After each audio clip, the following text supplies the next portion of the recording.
Salut à toi, bienvenue sur MyWay Finance. Aujourd'hui, une vidéo dans laquelle je vais te parler de mon portefeuille sur Bitpanda. Je vais te dire ce que je vais faire ou ne pas faire en fonction de la continuation du marché, à savoir continue-t-il à s'effondrer ou va-t-il reprendre des couleurs. C'est parti.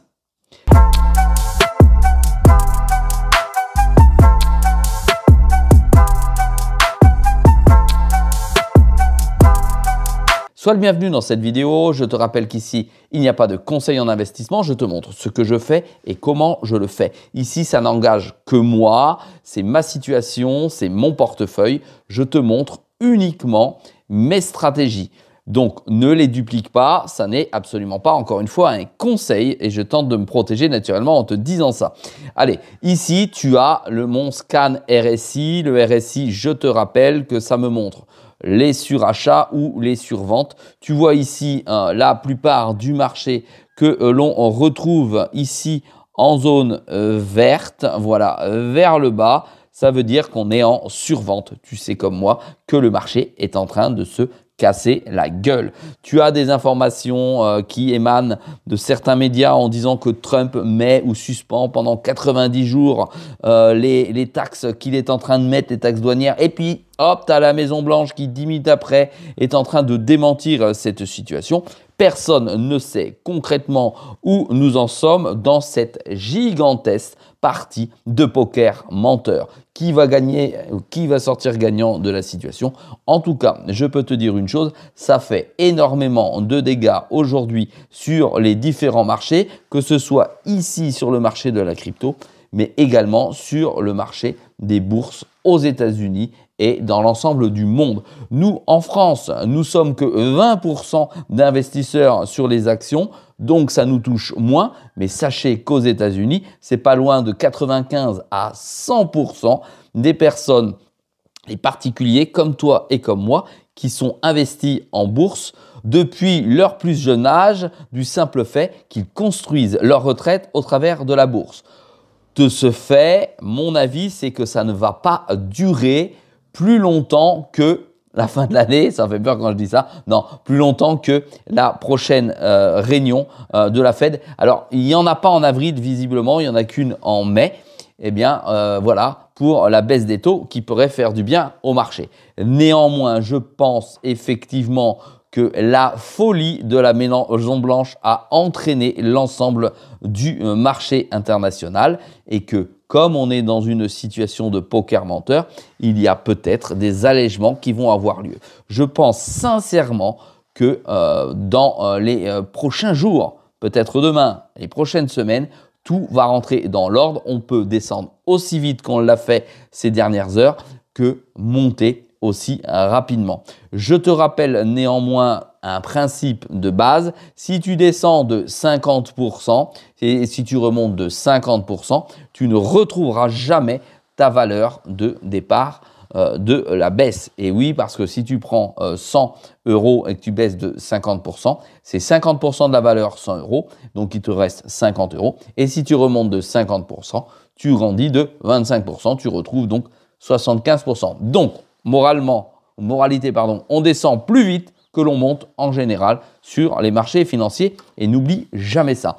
C'est pour cela que dans ma stratégie, je vais, comme à mon habitude, rentrer de nouveau sur les crypto-monnaies pour abaisser le prix de revient et pouvoir avoir des prix qui avoisinent un petit peu plus ceux du marché. Ça nécessite, comme toujours, d'avoir des fonds nécessaires.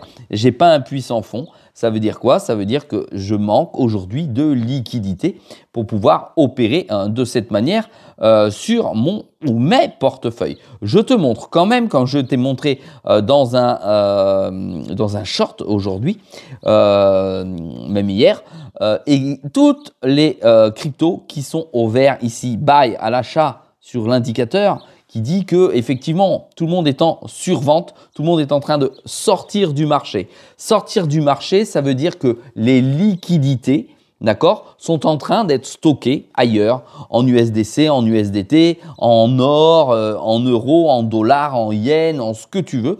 Mais les liquidités, elles existent. Ce sont bien des personnes comme toi et comme moi qui sortent du marché, d'accord, Oui, certes, avec des pertes, mais également pour les premiers avec des gains. Ça veut dire que les gros investisseurs ont pris leur profit. Donc imagine quand ils vont re-rentrer sur le marché et que le marché sera bien bas, très bas, ouh là là, ça fait mal de dire ça, eh bien, ils vont en avoir encore plus. Ça veut dire qu'une baleine deviendrait une énorme baleine, voire une très énorme baleine, si je peux m'exprimer ainsi. Donc ça n'est pas anodin. C'est sans doute aussi une stratégie. Je te rappelle c'est une certitude, les marchés crypto sont manipulés par des informations ou des désinformations ou des stratégies d'entrée particulières pour pouvoir rafler un maximum de crypto, de jetons, en fonction de la blockchain sur laquelle tu es, et de pouvoir devenir le prince de Bel-Air. Hop, petite référence, avec un bag ultra important. Allez, ici, tu vois, toutes les crypto-monnaies, je vais te les montrer, elles défilent comme ça. Toutes les crypto-monnaies qui sont en vert foncé, sont des crypto-monnaies sur lesquelles le RSI est intéressant en 4 heures et en 24 heures. Donc, tu vois, toutes celles-ci, elles sont déjà repassées par le haut. Ça veut dire que quand j'ai donné le short hier en vidéo, si toutes les personnes s'étaient positionnées sur toutes ces crypto-monnaies-là, elles auraient fait, alors c'est du trading, elles auraient fait une opération intéressante parce qu'elles sont déjà toutes remontées. Tu vois par exemple celle-ci, hop, tiens, le BTC, il était à 34. En réalité, on va aller voir dessus, hop, regarde, il est descendu bien plus bas, tu l'as vu ici, c'est très clair, hop, il est descendu ici à, on était à, 74 $. Il a déjà repris 4000 $. C'est-à-dire que tu aurais pu faire un aller-retour simplement en regardant le short que j'ai mis. C'est pour ça que je vous envoie des shorts directement sur la chaîne. C'est parce que ça vous permet d'avoir des informations ultra rapides. Donc pour ça, tu mets la petite cloche, tu t'abonnes et tu reçois cette information directement sur ton app YouTube. Et à ce moment-là, tu sais si tu prends ta décision ou pas d'entrer. En tout cas, ça t'alerte. C'est comme si c'était une alerte. Et dans cette alerte d'hier, il y avait énormément de cryptos, toutes celles-ci. D'ailleurs, on va dire allez, pratiquement 100% du marché qui était possible de prendre à l'achat. Par contre, effectivement, il faut avoir du cran, il faut avoir de la volonté, il ne faut pas avoir de peur. Il faut trader. Et ça, c'est une des raisons pour laquelle tout le monde ne traîne pas et beaucoup de personnes perdent en trading. Allez, on revient tout de suite sur le marché. J'analyse, pas vraiment, mais je te donne 2 cryptos qui sont dans mon portefeuille. On revient sur le portefeuille. 2 cryptos qui sont toujours en vert. Le XRP toujours avec plus 20% et l'EDERA avec plus 108%. Voici ma décision stratégique sur ces 2 cryptos. Aujourd'hui, si le marché continue à baisser, je sortirai, écoute bien, je sortirai du XRP. Si j'ai le temps, je te fais la vidéo naturellement. Je sortirai du XRP pour ne pas perdre de valeur financière dessus par rapport à mon investissement. Ici, il me reste 20% de gains latents. Ici, il me reste 108% de gains latents. Si je considère que le marché continue à baisser, je sors au point mort, c'est-à-dire à 0. Parce que je considérerai qu'il ira en dessous. Je considérerai qu'il va aller en dessous de ma valeur d'achat. Regarde, je viens sur XRP, ça vaut 1,54 $. C'est mon prix de revient. Si ça descend à 1,55, 1,56, je sors du marché. D'accord? Je n'aurai rien gagné. Je considérerai qu'elle va aller en dessous des 1,54. Et là, comme je t'ai déjà montré dans une autre vidéo, je re-rentre de nouveau dessus pour multiplier ici mon nombre d'XRP. Je ne lâche pas le projet, je sors pour pouvoir en entrer beaucoup plus pour des jours meilleurs, des heures meilleures, des mois meilleurs et je reste confiant. Même si nous rentrons en bear market, j'opérerai de cette manière. Voilà, ça c'est pour que tout le monde entende bien ce que je vais faire. Ensuite, concernant la deuxième crypto, c'est l'EDERA. Ici, j'opérerai de la même manière. Je le possède en prix moyen à 6 centimes. On va dire 7 centimes, 0,669. Voilà. Ici, on a 14. Donc, j'ai encore plus de 100%. Tant qu'elle ne descend pas, d'accord, à mon prix de revient, je ne vends pas la crypto. Si elle descend juste avant, je sors du marché. Voilà. Là, comme ça, tout le monde a compris. Concernant les autres cryptos, comme tu peux voir, moins 51, moins 64, moins 69, etc., je ne bouge pas de ces cryptos qui sont ici. Tu vois, Cubic, je rentre en DCA, je vais le montrer devant toi pour les parties de best, les 18 best ici, je rentre en DCA. Donc, pour l'instant, je rentre progressivement, je ne perds pas.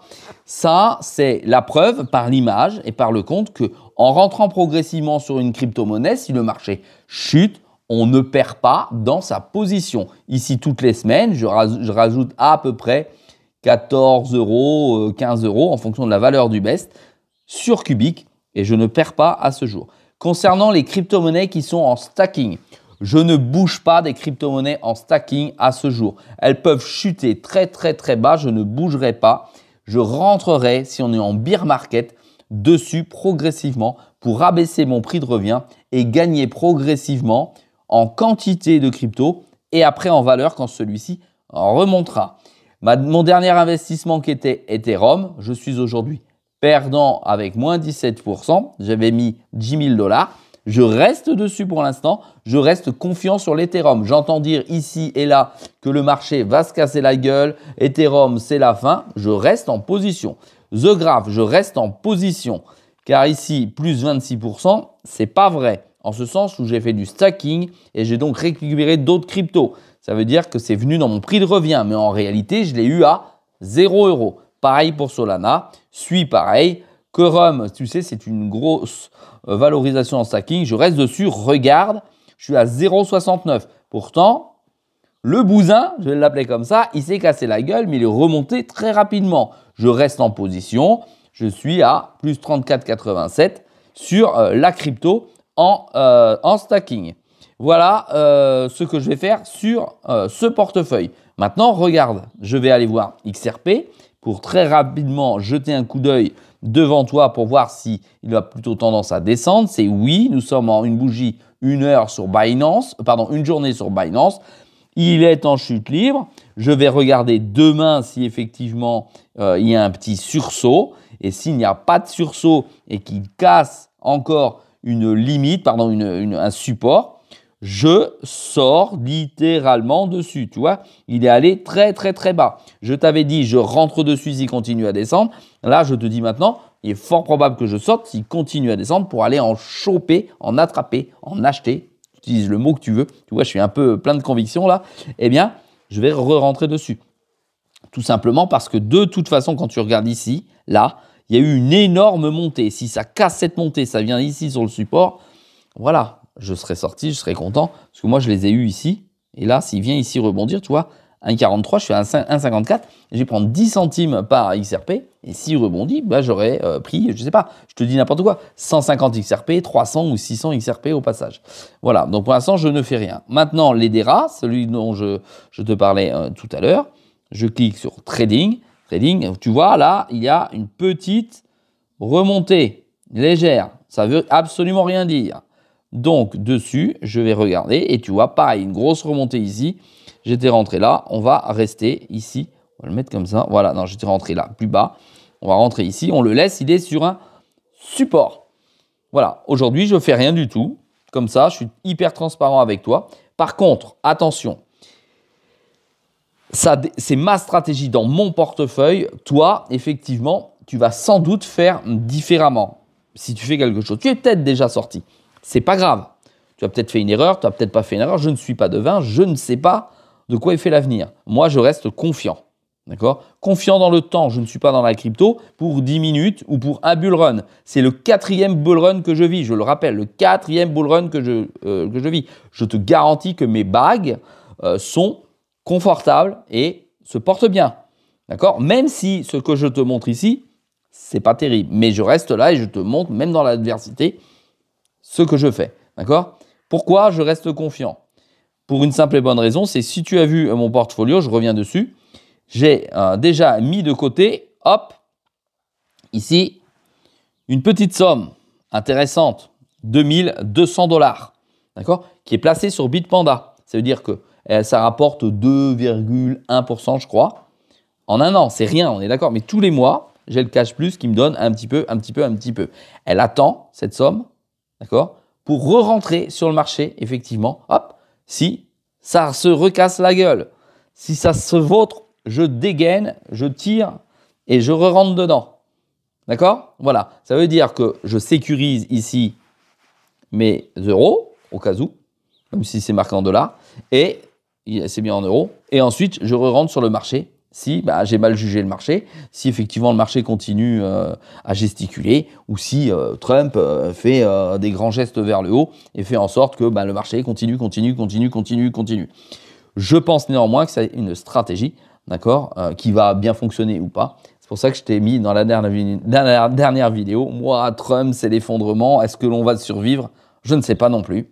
Voilà. Si ce type de vidéo te plaît, n'oublie pas de me mettre un commentaire en deçà de la vidéo. N'oublie pas, c'est une vidéo tous les jours à 6 h du matin. Et sois sympa, abonne-toi et mets-moi un petit pouce bleu. Ça m'encourage à te faire des vidéos, même dans des situations comme ça, tous les jours. Salut à toi.